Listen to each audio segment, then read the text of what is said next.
Hello, guys. Hi, and welcome to our next webinar with Irina Scarlat from Revolut. Before we start, I just want to know if you can all hear me well. Just give me a thumbs up in the comments bar. Hello, Irina, and thanks a lot for joining. I know that you are in Bucharest right now, right? Hello, everyone. Thanks a lot for having me here, and I'm delighted to see that many people logged in for a webinar. You're home in Bucharest right now, right? Like it's working from home for Revolut, right? Yes, it's work from home for Revolut for a while now. We've been working from home since the beginning of March, and we've got the CE team based in Bucharest. Ah, cool. So I'm based now in Krakow. Let us know, guys, where are you guys coming from? Where are you joining from in this webinar? And we are just waiting till everybody gets in and settles into the webinar. And in the meanwhile, I just want to give you some small logistics or how Crowdcast works. You can cast your questions because this will be a webinar where we put Irina a bunch of questions around growth marketing. And if you don't have question, you can vote for the questions that different participants had. I prepared some of these questions, so we can have a very clear setup. Also we put some questions just to that you let us know if you have a marketing dedicated team, and also what's the size of your company. This will help us better personalize and better do the whole questions here and the presentation. So I think I will just share a little bit the keynote just to show you a bit what's in our agenda. Just show you like this because it's much convenient. Very quickly, we will talk today about how to structure a growth team, how to align these teams, marketing, sales, and product around growth, how to actually manage a small marketing budget, and the elephant from the room, it's all about COVID-19. So more around that. What I need from you guys, what I need from you, I know that these times of COVID, you have a lot of um, webinars, a lot of your articles, so on and so forth. But this is the chance to have a talk around growth marketing with a expert in the field from a company that grew a lot. So what I would need from you is to be here to and then put things into action. If we don't put things into action from all these talks that we have, uh, in sometimes it's just a waste of energy. So asking questions and being curious, we are open to discuss. Irina is open to discuss all these strategies, so I urge you to put as many questions as possible. We have 1 hour for this webinar, so we'll try to be quick and give you a bunch of new knowledge. In this webinar, this is just some kind of aperitif from our growth marketing mentorship programs we do here in Man Digital for tech companies. We are building this mentorship program with different mentors, and we really want to understand if this fits the audience that we are addressing. So that's also something that we are trying to understand on the Man Digital side. And also in this webinar, you will definitely learn how to quickly start building these growth marketing teams and how to be actually a better marketeer. So if I will let Irina talk a little bit more about herself, but I think everybody knows Uber and everybody knows Revolut. She was involved in growth marketing in these two big tech companies. And Irina, this is the time when you can tell us a little bit about you, and actually, how did you become a growth marketeer? How one becomes a growth marketeer?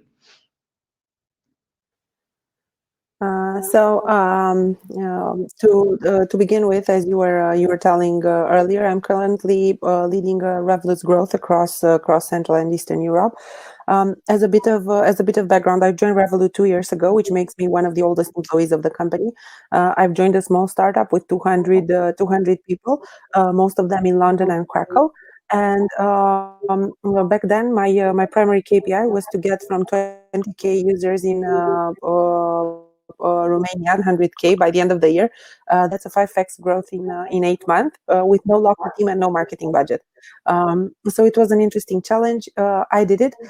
We got 140K by the end of the year, but this got me thinking what we need more in order to be able to deliver even more, to live up to our vision of becoming number one in every market where we operate and in becoming a mass market product. So I started brainstorming with Ellen, back then our VP of Operations, now our Senior VP of Revenue, and proposing different organizational structures in order to enable us to hit our growth targets.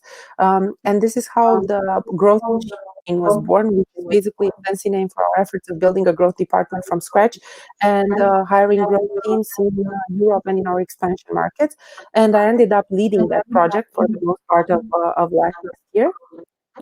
Then over the summer, I was promoted to be in charge of the entire CE region. That means Romania, Bulgaria, Poland, Czech, and Slovakia, and Hungary. I was of course forgetting one of the countries. So that's about my work at Revolut. Before joining uh, forces with Revolut, I've led Uber's marketing team in Romania, and this sounds fantastic. But in order to lead a team, you actually have to build a team. Because when I joined Uber, we were 3 employees on the Romanian market, and the fun fact is that we had about 20K users as well. So that's a common story. And I had to grow the product in Romania and build the marketing team from scratch. And besides that, I'm an entrepreneur at heart. I had a marketing agency working with tech startups before. I worked with How to Web conference, back then the biggest tech conference in Central and Eastern Europe, and with Tech Hub Bucharest, which is a co-working space for tech entrepreneurs. That would be about me in a nutshell. To get to your question about how to actually become a growth marketer, I think there's no success recipe. Like on my side, I knew that I wanted to build a career in tech because I love the people in tech. Um, I got to connect with them because I was also a social entrepreneur. I had a nonprofit organization building entrepreneurship education programs for the youth, and this is how I got in touch with people from tech. I wanted to be in tech. I've always been passionate about marketing and communication. Never studied it officially, like properly. I don't have any diploma, any certification in marketing whatsoever. But I started to learn. So I'm a self-taught growth marketer, and I learned a lot by doing. But I feel that people are most often overestimating the power of learning by doing, and they forget that they should read as well and make sure that they are on top of everything that happens. But growth marketing, is this like a buzzword, or is it something that it's new in the market? What actually is growth marketing in your view? And I'm asking also the participants, like, just put into the chat, what do you think? Like, is it a buzzword? Is it something that is just popping up now, or is just simply growth marketing? If you ask me, thanks, Mark, for the feedback. I'm going to try to talk a little bit slower. I generally tend to talk very fast. So if you ask me about growth marketing and the entire growth hacking ecosystem, I think there's a lot of buzzwords that we hear around. I'm not a growth marketer. I'm a product marketer. I've always wanted to learn product marketing. And if we talk about growth, if you ask 10 people how they define growth, you're going to actually get 10 different answers. So I think that my own definition of growth and the definition of growth that we use here at Revolut and that we use back at Uber as well, is all along the funnel. So talking about sustainable growth, we're talking about acquisition, and when talking about acquisition, we're talking about the multiple channels that we can use in order to acquire new users. We're talking about conversion from signups to active users, and we're talking about retention. Mhm. Cool. Thanks. So Can this is how you I would define growth, and I don't agree with the definition where growth equals performance marketing, because growth is not performance marketing. Mhm. My next question is, which are the main three catalysts for Revolut's growth in your view? Because we saw this amazing growth that happened in the last 1 year in Romania, last 2 years in all over the world. So I'm not going to talk only about Revolut, but I'm going to talk about all the fast growth companies out there. Even if you talk about Revolut, about Uber, about Spotify, about Airbnb, about Facebook, you name it, there are three main pillars that lead to hypergrowth, and that's something that I've developed as the hypergrowth equation, and is a personal definition. So the first pillar is product-driven growth. So we got where we are today with Revolut because we had an amazing product. And this is something that most entrepreneurs don't figure out to begin with. Product-driven growth is the most important, and it's at that stage when you don't have to actually invest in paid marketing whatsoever, in any marketing activities. You just have to focus on the product and see the initial traction that your product alone generates in the market, because then you know that you have product market fit, and then you know that you actually nailed it, that you found a real problem for your users and you're actually solving that problem. However, product-driven growth can take you to become a mass market product. So the second pillar of growth that comes on top of product-driven growth is community-driven growth. And that's super important because it turns your early users, your first users, your most active users into brand evangelists. And we focused a lot at Revolut, but at Uber as well. And I see that hypergrowth companies do this a lot, focus on building a strong community of loyal users around the product. In this stage, we did a lot of community meetups, a lot of community events. We talked frequently with our users. We were super present on social media in order to engage directly and have a bidirectional communication to our users, because I feel a lot of brands do a serious mistake. They have a monologue. They talk about themselves and they talk by themselves. They don't listen to the users' feedback. We've decided how to build our product further, what features to build into the product, how to develop our tone of voice depending on what our users said. And was our second pillar of growth. And on top of this, once you get traction and once you see that users are happy, they are referring your product further, it's time to level up and to go to marketing-driven growth, where you basically experiment around traditional marketing in order to turn your product from a community, a niche product, into a mass market product. And I believe as a financial organization or fintech, you really revolutionized this community part because the traditional banking system didn't really have this that much to focus on the community, right? Yes, it's very funny because when I joined Revolut, I think we managed to do this because we're first and foremost a tech company, and it's very funny because when I joined Revolut, my first manager, who's now our head of people, pinged me and told me that Revolut is launching operations on the Romanian market and asked me whether I would be interested to talk. And I was using Revolut. I was super excited about the product. So I was like, yes, sure. Let me think about persons to recommend. And he was a bit shocked because he was actually headhunting me at that point. And he was like, no, in fact, we want you. And I made it very clear. Look, I'm not a financial expert. Like, I have a finance major, but I'm not a big fan. I hate everything banks related, bureaucracy, and all these things. So I'm not sure you're the person you're looking for. And he told me, like, I assume that you're not an expert in transportation and you're not a big fan of taxi companies either. and still you did an amazing job at Uber. So this means that you can do an amazing job here because we're a tech company primarily. So I think this is why we managed to do the community work, because I think that if we look at banks nowadays, they're talking bankeries. They're basically talking a language that's super stiff. You don't get anything out of their emails, out of their terms and conditions. Our objective from the very beginning was to speak the user's language. And that's super important because it's about transparent and authentic communication. Makes sense.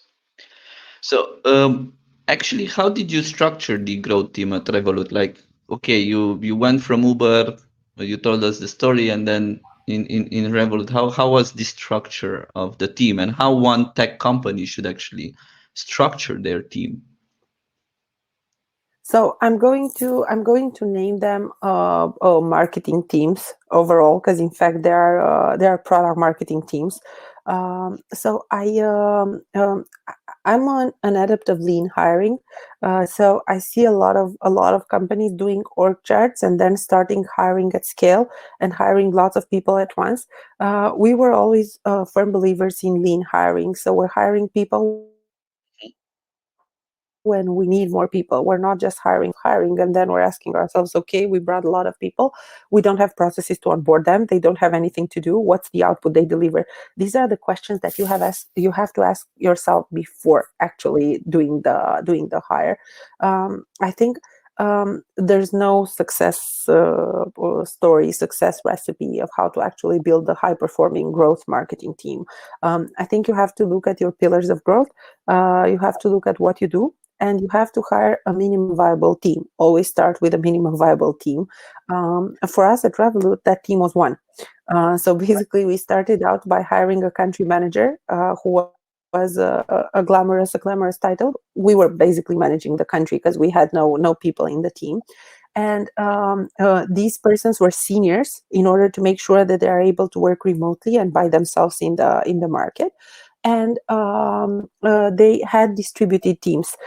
They were working with distributed teams. So we had product operations, comms based in London. We had support and compliance based in Krakow, and we were working with these guys.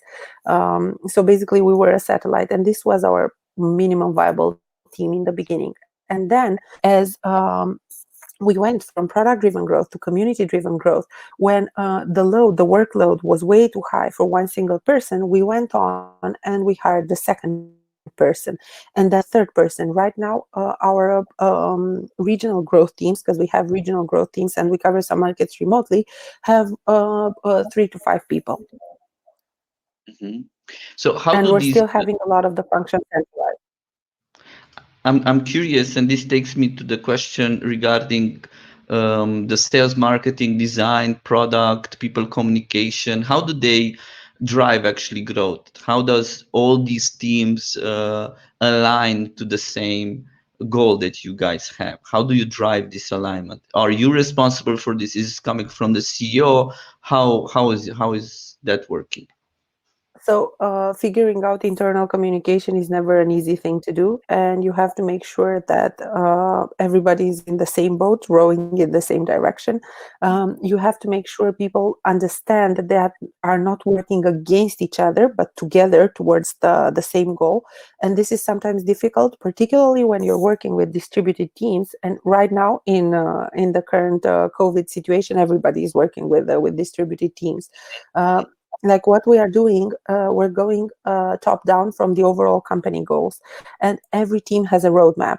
We have access to each other's roadmap in order to know what we are working on. And because there are some things, like for example, if we're talking about a product launch, we're going to have to communicate that product launch and market that specific product features in our own market. So we have to know when that is in order to integrate that in our market. So we have access to each other's roadmaps. We're using Slack. I'm not sure if I love or hate Slack. It's a love-hate relationship because I do believe in the power of non-instant communication that's super disruptive oftentimes, but it's very useful because we stay in touch with each other, and we have a fair share of calls. Like we have call of the growth department, and we have a weekly call with all the teams where each of them presents the updates and what comes up next in order to make sure that we stayed aligned. For my part, I never had any communication issues with the guys, being them based in London or in Krakow, because I stayed in touch and I asked the right questions, and I'm always coaching my teams to ask the right question and to work collaboratively. I think there are a lot of I've seen a lot of startups back from when I had the agency as well, that there are a lot of tensions between different teams. And this, most often than not, comes from their KPIs, because their KPIs are conflicting. So they start working against each other instead of working together. At Revolut, one of our core values is stronger together. So we know that no matter what our individual KPIs, in the end, what we have to reach are the company goals. And all of us are working in the same direction. So being a little empathic and understanding the other's point of view helps a lot here.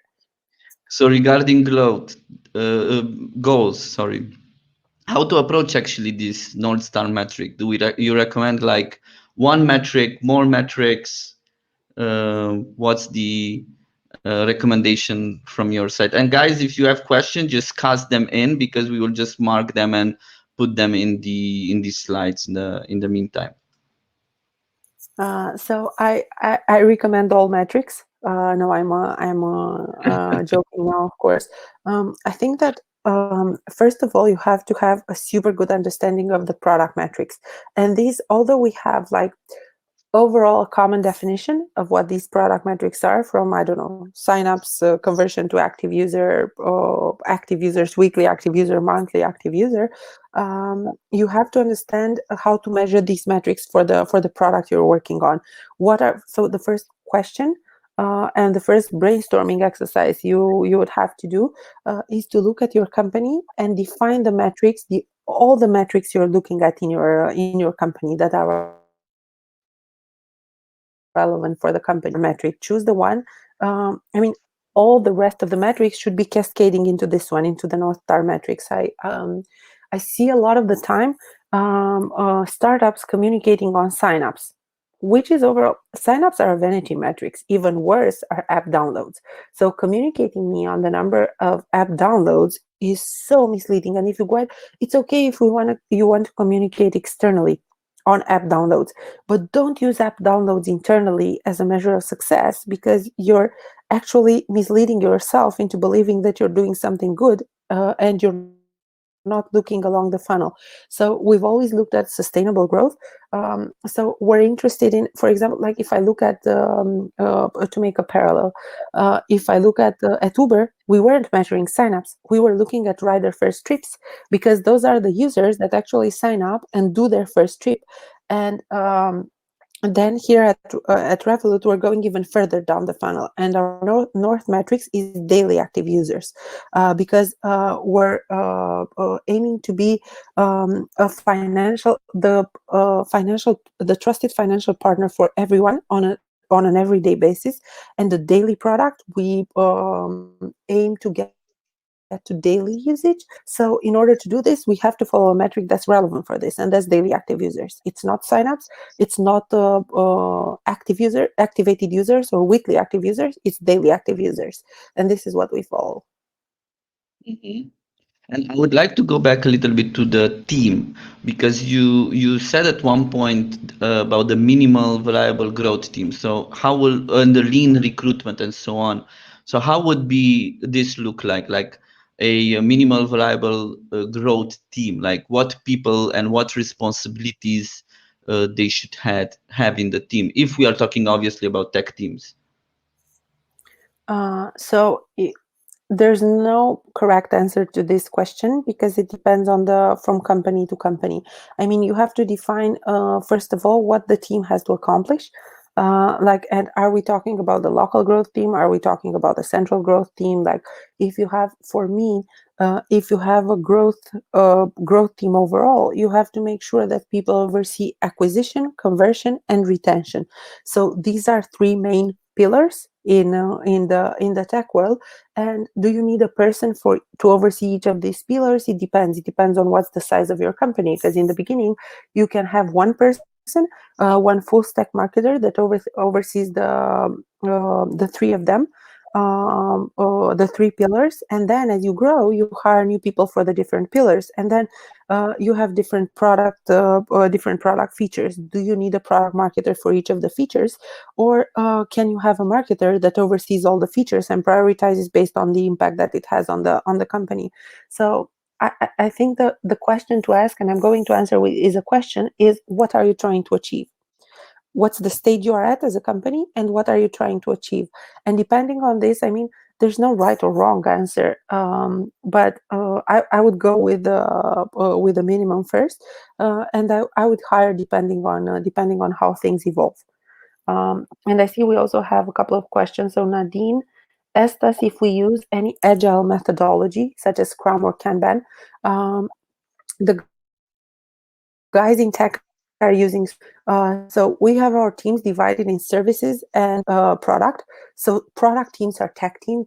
Tech teams development also enters into the product side, and they use agile methodologies. Services teams are not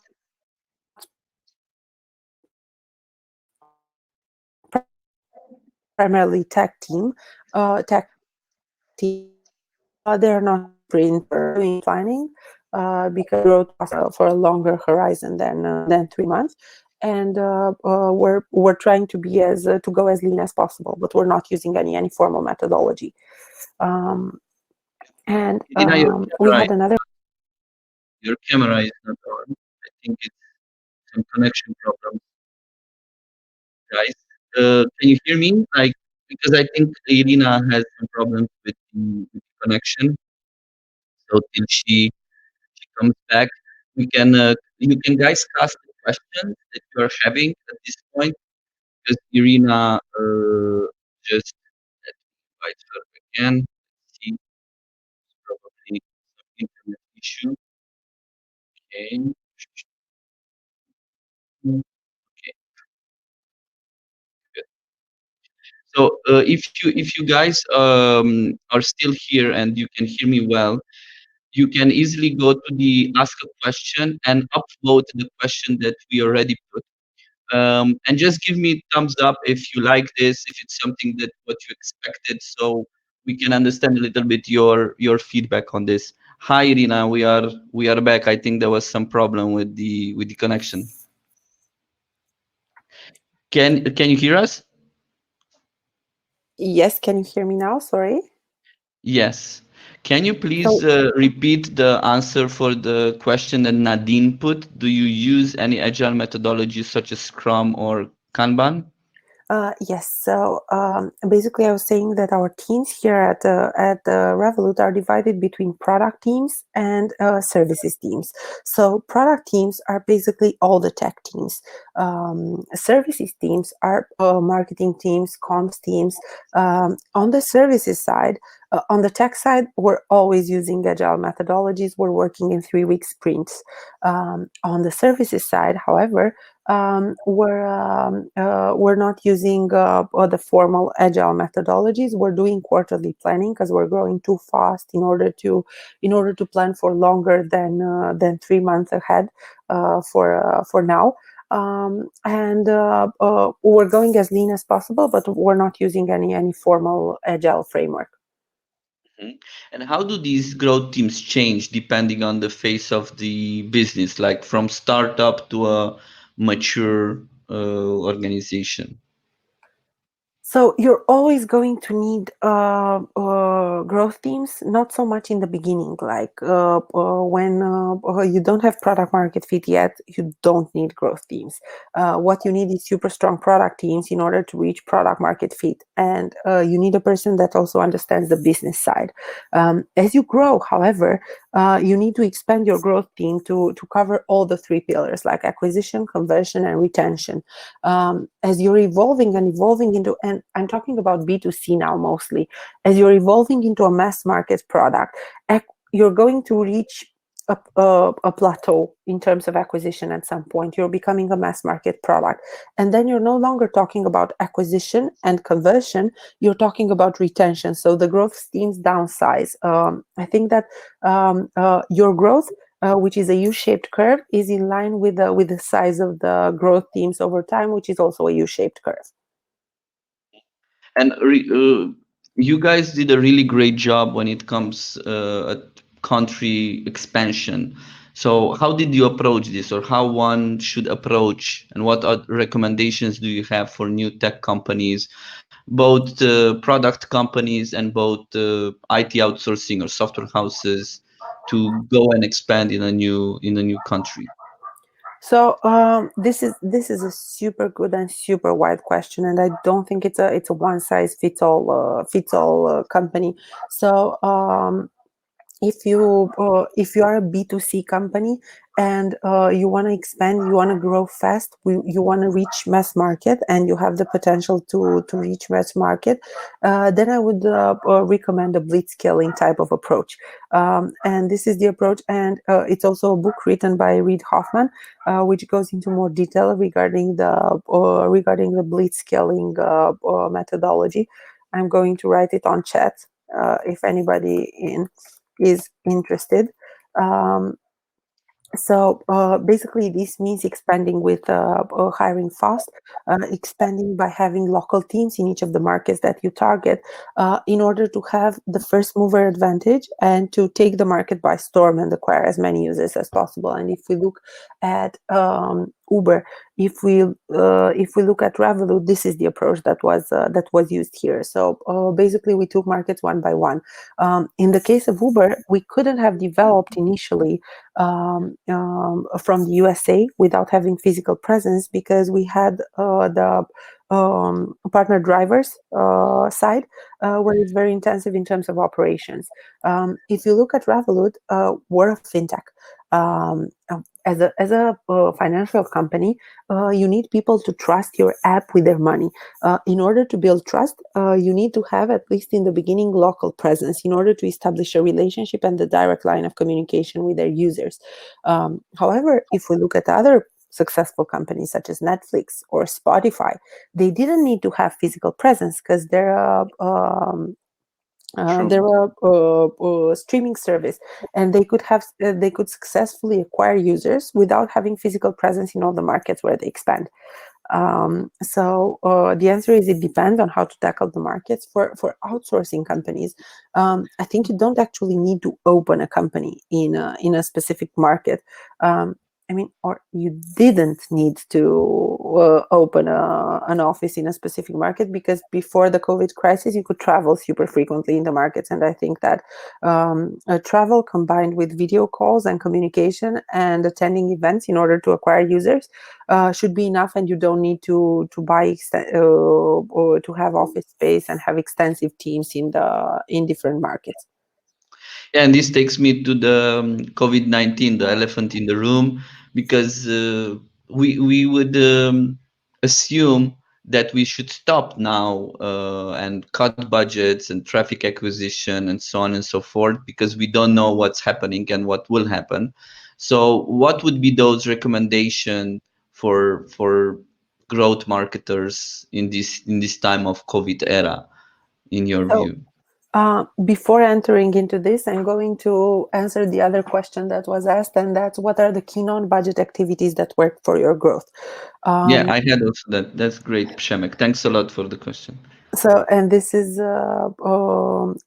connected to the question about COVID and the marketing budget. So, if we look at the non-budget activities that work for our growth, and there are no such, first to define, there are no such thing as non-budget activities. I mean, all the activities that you are going to do are going to cost you. Even if we're talking about the salary of a person that does all those activities, they are still going to cost you. So we did a lot of PR communications. We communicated on topics of interest for the users. We didn't only talk about us, but we communicated a lot of data and user insights. So this is low budget, but not a non-budget activity, because again, you have to have at least a comms person doing that. Then we organized a lot of community meetups, which is again a low budget activity, but still you have to rent the space, you have to buy refreshments and pizza or snack food, finger food, whatever. So there is a cost associated to this as well. Then what we did, and this is again low cost, we looked at all the events. I mean, financial events first and foremost, but then business events, marketing events, lifestyle events, you name it. We pitched and tried to be present there on stage, and not only to talk about Revolut, because I feel this is a bit intrusive. Like you don't want to go to an event, take the stage, and talk about your product. You're going to be boring. You're going to be perceived as an advertising break. Like, even if you pay to do something like this, people will get out of the room. You cannot tie people to their chairs. And then you're going to go to the event organizer and say, there were no people in the room. Yes, because you were not interesting and relevant. So we were searching for these events, and then connected to the topic of the events, we try to find an angle in order to actually have a talk that brings value to the attendees and to the event organizers. And by doing this across different markets, and by understanding this, we started to be invited by all event organizers in the country. So this is what we call thought leadership. So we basically made sure that Revolut is top of mind, that we bring value at the events where we attend.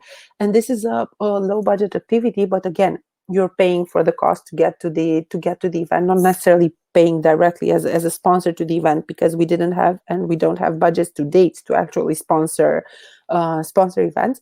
But this is a very effective way to bring value, and the win-win partnership and the mutual partnership. Thanks. So do we want now to jump into COVID, or we want to answer some other questions before we jump into COVID? Because we have some other questions here from the audience, and we can look into those. So again, it's all around cutting costs these days because of COVID. So what can you cut and what you shouldn't cut in your view at this point of COVID? So I would look at costs first, or taking COVID out of the question. So if you have costs that are unnecessary now, they most likely were unnecessary before. So the question comes like, why did you spend that much before? We were always very mindful of costs, because we never had a growth at all costs approach at Revolut. We were never big fans of throwing money out the window, and we're never going to be there. So we were operating in a cost-efficient manner before the COVID crisis as well. And this is something that I encourage all the companies to do. Like, look at your cost structure, look at your P&L, and understand whether these costs are a must-have or a nice-have. You shouldn't have, as a startup, as a fast-paced company, you shouldn't have nice-have costs. And I'm not talking about like employee retention costs. Things that you do for employees are must-have, are not nice-have in today's world and in today's ecosystem. But if you see costs that don't bring any benefit, like, evaluate everything from a cost-benefit perspective. What's the impact of that expense over your overall KPIs? Because if the impact is second to none, those costs shouldn't be there, no matter if we're in a crisis or if we're not in a crisis. Then regarding cutting costs, like, our markets were our marketing budgets were always directly tied to acquisition, and were always ROI driven. So we have an ROI cap for the marketing budget, and the cap stays the same. I mean, we have to acquire users efficiently, and we did it before. We're going to do it after the COVID crisis as well. Mm-hmm. And if we jump into the recommendations now, what would be those recommendations from your side for in this time of COVID-19? Keep communicating. Keep communicating. Be relevant. And don't try to take advantage of the crisis. That's repulsive, and it will backfire incredibly on your side. So if you want to connect your marketing campaigns in some way to COVID, just don't. So just don't, unless you're raising donations or you're actively contributing, you're actively getting involved in something related to COVID. Just don't. Like we had an example from they were doing like they were calling them COVID discounts, which was disgusting, disgusting, and people called it out on social media. We had one of the biggest, I think, bread producers in Romania who was having a commercial saying that their bread is virus free, and they were fined, and the commercial was banned. So just don't try to take advantage of this. Just communicate the benefits of the product. And again, this is the moment when you have to think whether your product is a painkiller or a vitamin. And that's a difference I saw, I think 10 or 12 years ago. It was an article on the entrepreneur.com with the question, is your product a painkiller or a vitamin?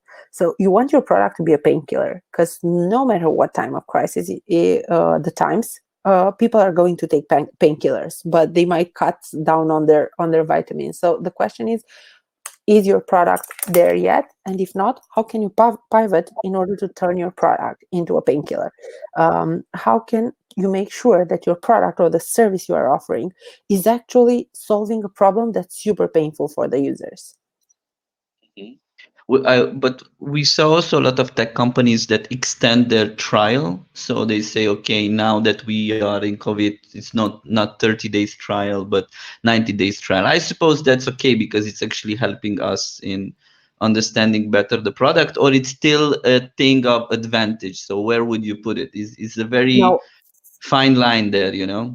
offering no, I think that's okay. I mean, offering your product for free during the crisis, that's okay. And it also offers, it's a great acquisition tactic, because it also offers, like, in order to do this, you have to firmly believe in your product. So basically, you're delivering a good product, you're delivering it for free, and people sooner or later, if they see value in your product, are going to pay for your product. And also one thing, and that's very hard to get nowadays, like I see, because we're talking about marketing and we're talking about sales, and unfortunately the two are disconnected when they in fact should be one. I like to talk about marketing, which is sales plus marketing combined, because marketing and sales cannot be disconnected. And I see a lot of salespeople recently, and most likely, if you're an entrepreneur or if you're in a decision making position in your company, you're going to get loads of messages on LinkedIn from people trying to sell you their product. Most of their messages are their emails or whatever are wrong by default. There are super long emails, super long messages that I'll never get to the bottom of. I'm never going to reply, and I'm never going to try that product. So I think that the direct sales and spamming like this of users is then dead in the world of today. And instead of this, you have to find creative ways to actually, instead of using a push strategy, just use a pull strategy instead. Make your users come to you. And in order to do this, you can generate useful content. You can offer your product for free as a trial to key decision makers in the companies, to people that you know who can recommend. Make a referral program and make your active users endorse your product. That's on particularly on the B2B side, because just reaching out to people with, hey, I know that you have, and most of these messages start with, I know that you're experiencing issues with acquisition, conversion, you name it. Really? How do you know? Yeah. So particularly in these times, don't try to harass people in order to sell your product, but rather try to. These times are slower for everyone. We're spending more time at home. For non-parents, I assume people have more free time. So use this time in order to build a successful strategy that you will make your clients come to you in the medium to long run. Cool. Thanks. Before we go to the next question, Federico has two questions here. I just want to get some thumbs up on this. See that if you're still here, if you're still alive, you're still with us, understanding. Do you like this content?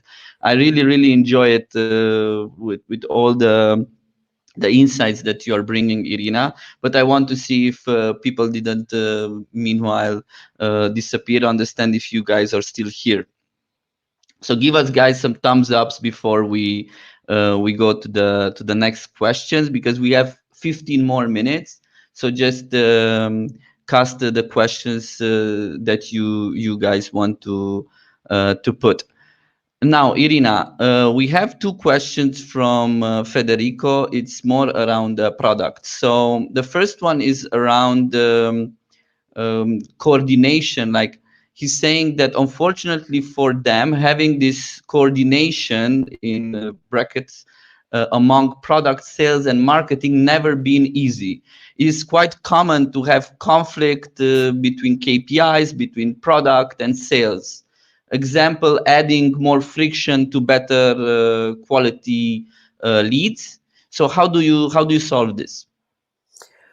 So yes, unfortunately, it's super common, and unfortunately, it happens. And the answer is leadership, and the answer is with people. You have to have really passionate and committed people. You have to have really senior people managing both your product and sales organizations that have to align. And unfortunately, I see a thing in companies that I hate. The leader of the sales organization talks badly about the product organization to their people.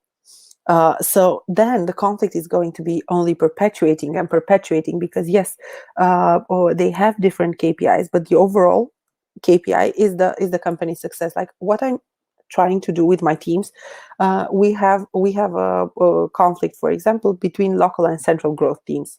I mean, they have a conflict. I don't have a conflict with anyone normally, but my teams sometimes have conflict with the central teams, and they don't understand specific decisions, and that's because they don't understand why specific decisions have been taken, why a specific issue has been prioritized at the expense of others. So the first thing that I'm telling to the guys is, so I'm doing a role play here. So I'm basically asking the guys to switch roles, and I would do the same thing with product and sales team.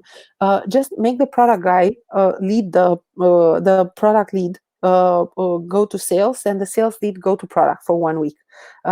Make them empathize and understand why those decisions have been taken, and then they're going to align by themselves. So I remember in a CE weekly call, it's a different case, but it's the same issue of conflicting KPIs. The guy started complaining about the process.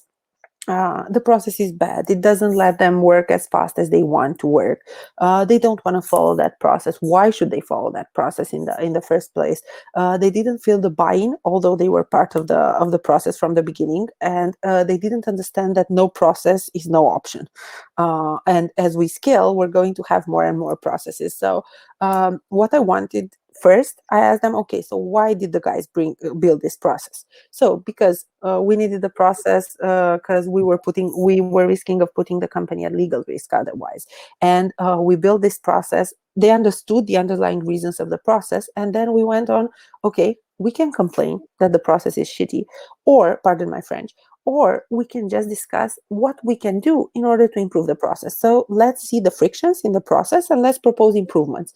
In 1 week time, during the next CE call, nobody identified any frictions that could be improved because the process was okay. The problem was the resistance to change of the people, and the idea of not empathizing with the rest of the guys. So yes, reaching coordination, it's never easy.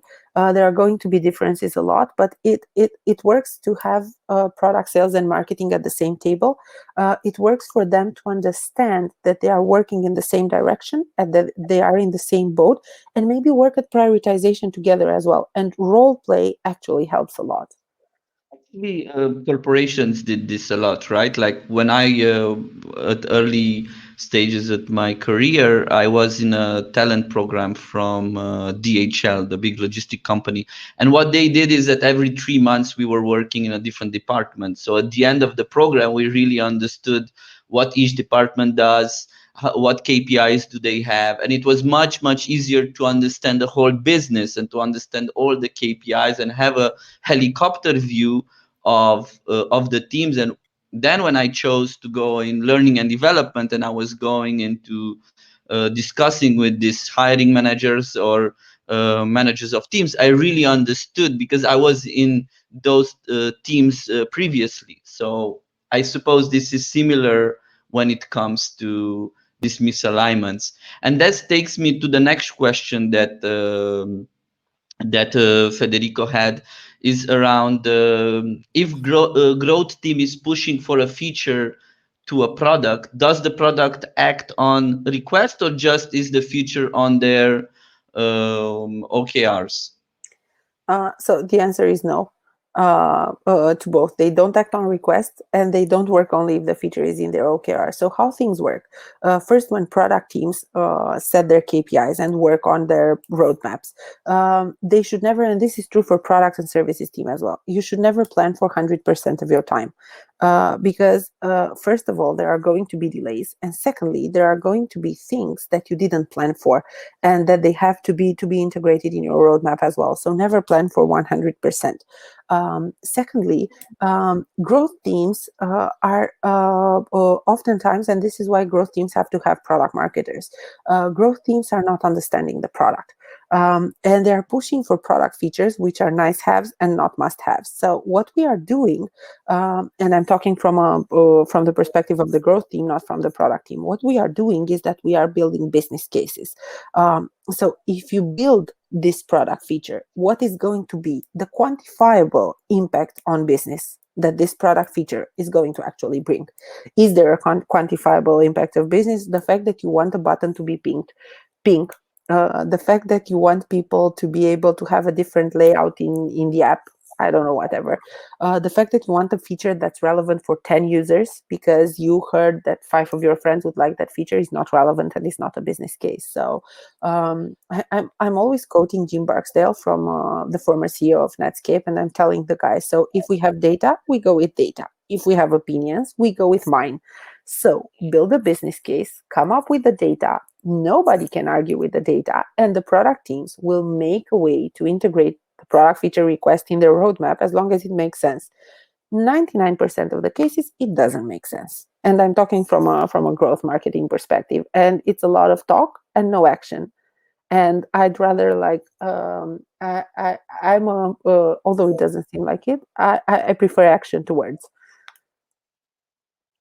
So this guys, we have around 8 minutes more. So if you have one more question, I have one big one from Alina from our team. She runs a lot of paid ads with tech businesses here in Man Digital, and she wants to know, Irina, if you were to have a monthly marketing budget of $5,000 and be in B2B tech, on which marketing strategy would you spend it? This is a question comes in the context of having webinar attendees coming from tech companies that do not have big marketing budgets and they lack automation tools, the right process, and event the right talent, even the right talent, she wanted to say. Yeah. So first, I don't think a 5K dollars monthly marketing budget is a small budget, and I think you can do a lot. Like I've managed budgets from 0 to 2 million.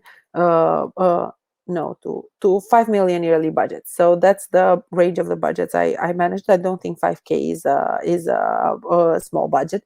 Um, I, I mean, if you like the right talent, spend the budget on getting the right talent on board, because the right product marketer is going to make wonders even when your budget is limited. You cannot do anything effective if you're not having the right talent on board.